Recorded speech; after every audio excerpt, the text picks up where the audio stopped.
ঠাকুর মা স্বামীজির শ্রীচরণে ভক্তিপূর্ণ প্রণাম জানিয়ে আজকের নিবেদন ভক্ত সঙ্গে কথোপকথনে স্বামী ভূতিশানন্দজি মহারাজ।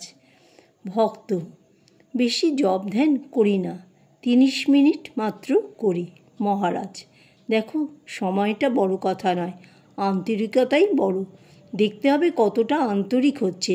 নাম করছি অথচ পাপি পাপি বলছি, তার নাম করলে আবার পাপ কোথায়, এ বিশ্বাস রাখতে হবে। বিশ্বাসটাও একটা বড় কথা। ভক্ত: দীক্ষা নেবার পর একদিন জ্বরের জন্য আর একদিন বাড়ির ঝামেলার জন্য সন্ধ্যাবেলায় জপে বসতে পারিনি, তাতে কিছু হবে না তো মহারাজ? কি হবে? কিছুই হবে না। ঠাকুরকে জোরহাত করে বলবে, ঠাকুর কিছু মনে করো না, আজ তোমায় ডাকতে পারিনি। ঠাকুরকে ভয় পেও না, ঠাকুরকে ভালোবাসো। ভক্ত: বোধে বোধ অর্থ কী মহারাজ? বোধে বোধ এ বড় মুশকিলের কথা। ভগবানের কথা চিন্তা করতে করতে ভগবান হয়ে যাওয়া, তাকে অনুভব করা, সেই আনন্দ স্বরূপকে চিন্তা করে তাই হয়ে যাওয়া, এই রকম একটা মানে। ভক্ত: ধ্যান জপ করতে বসে সবসময় অন্য চিন্তা হয় কেন মহারাজ? 24 ঘন্টা মন যা ভাবে, ধ্যানে জপে বসেও তাই ভাবে। যখন ভগবানের ওপর আকর্ষণটা বেশি হবে তখন হবে। ভক্ত: স্বামীজি বলেছেন জীব এক দেহ দুইবার ধারণ করে না, এর তাৎপর্য কী মহারাজ? এর তাৎপর্য এই নয় যে আর মনুষ্য দেহ হবে না, এই দেহে ভগবানকে ডাকার সুযোগ পেয়েছি, এটা যেন ব্যর্থ না হয়। মানুষের কর্মের উপর পুনর্জন্ম নির্ভর করছে। যদি সে শুভ কাজ করে থাকে তাহলে সে আবার যোগীর ঘরে জন্মাতে পারে।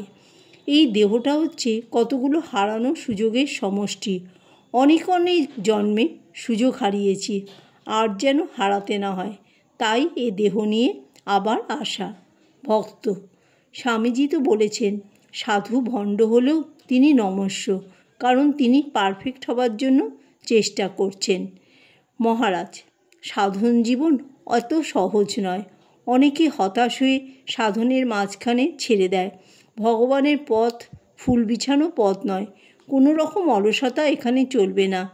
একদিকে যেমন ভীষণ কষ্ট হতাশা, তেমন অন্যদিকে আকর্ষণও আছে, এর মধ্যে দিয়েই চলতে হয়। ভক্ত: বুদ্ধদেব যে সিদ্ধ হয়েছিলেন, এত জ্ঞান লাভ করেছিলেন, সেটা কি হঠাৎ, না সাধনা করতে করতে মহারাজ? সাধন করতে করতে। কেউ যদি MA পাশ করে সে কি হঠাৎ করে?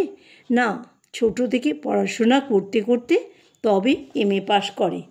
ভক্ত: এখানে আসলে কিছু করতে হবে না মহারাজ, পরিপূর্ণরূপে আত্মসমর্পণ করে আসতে পারলে হবে। তোমরা কি সেই অবস্থায় গেছো? ভক্ত: ইচ্ছে হয় কিন্তু পারি না কেন মহারাজ? বহু জন্মের সংস্কার, ওই ইচ্ছেটা ক্রমশ বলিষ্ঠ হবে, বাড়বে, তখন হবে। ভক্ত: ভগবান লাভ করা মানে তার যা আদর্শ সেইভাবে জীবনের পথে চলা বা সেই ভাব জীবনে আনা। মহারাজ, ভগবান লাভ করা মানে তার মতো পবিত্র হওয়া, শুদ্ধ হওয়া, এছাড়া তার আদর্শ তো আছেই। শুদ্ধ পবিত্র হৃদয় ভগবানের সবচেয়ে প্রিয় জায়গা। সকলের মধ্যেই ভগবান আছেন, কিন্তু ভক্তের গুণগানে তিনি প্রকাশিত হন। মদভক্তা যত্র গায়ন্তি তত্র তিষ্ঠামি নারদ। অন্ধভক্ত সুরদাস, তিনি রোজ ঠাকুরের ছবির সামনে বসে ঠাকুরকে গান শোনাতেন।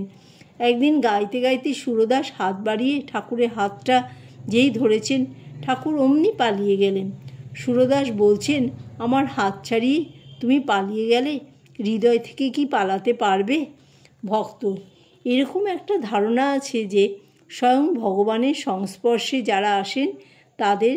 কথাটা শেষ করার আগেই মহারাজ বললেন, না না, সকলের হয় না। তাকে গ্রহণ করার ক্ষমতা যাদের আছে বা সেই অবস্থা হলে তবেই মানুষ তাকে গ্রহণ করতে পারে।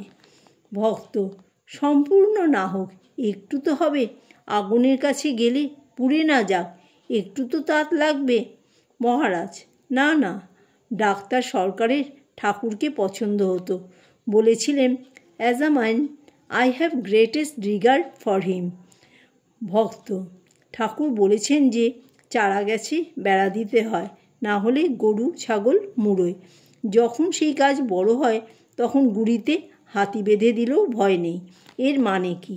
মহারাজ: যখন ধর্মজগতে প্রথম আসা যায় তখন খুব সাবধানে থাকতে হয়, কারণ ছোট ব্যাপারে মন সহজেই আবার নিচে নেমে যায়। আর যখন পাকা হয় তখন আর কোনো ভয় নেই।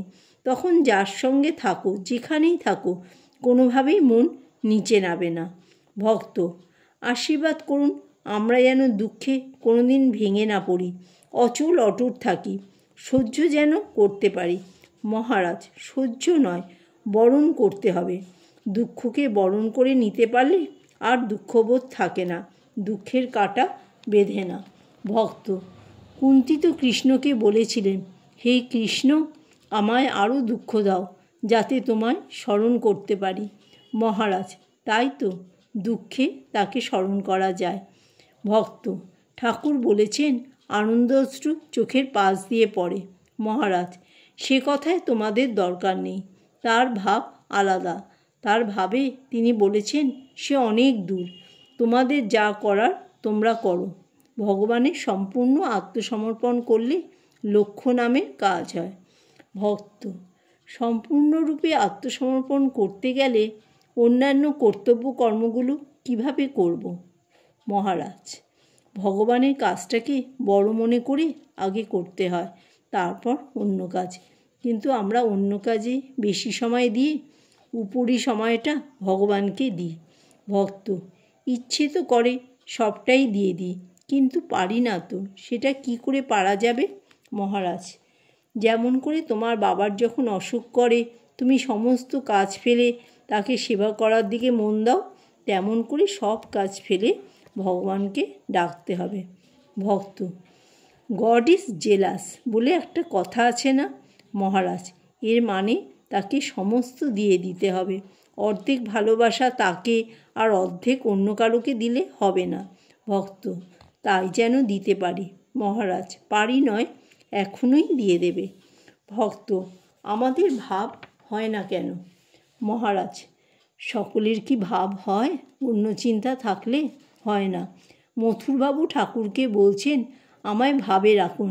একদিন মথুরবাবুর ভাব হলো, তখন বিষয় সামলাতে পারছেন না। আবার ঠাকুরকে বলছেন আপনার ভাব আপনি ফিরিয়ে নিন, আমায় বিষয় সামলাতে হবে। ভক্ত: ভক্তি কি? মহারাজ: ভালোবাসা আর পূজা এক হয়ে যা হয় তাকেই ভক্তি বলে। জয় ঠাকুর, জয় মা, জয় স্বামীজি।